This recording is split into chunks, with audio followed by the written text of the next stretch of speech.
la liamos mucho en esa época. Bai, garai hartan zegoen gauzak eraldatzeko filosofia oso potentea. Bazegoen esperantza bat, ez? Y tenía esta idea, que era loca, pero era muy interesante, ¿no?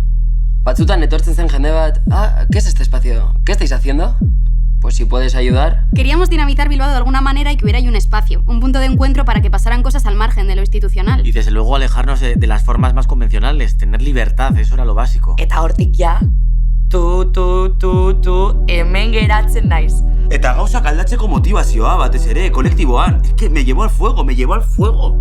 Hortxe gertatu zana da, pues individuos creando una hoguera eta bakoitzak bere indarra edo bere kapazitate edo interesa edo inquietudea, poniendo bakoitza, pues escribiendo, grabando, no sé qué, antzerkia egiten, musika egiten, baina bai, tío, zerbait sortu zan, es que para mí fue un suceso.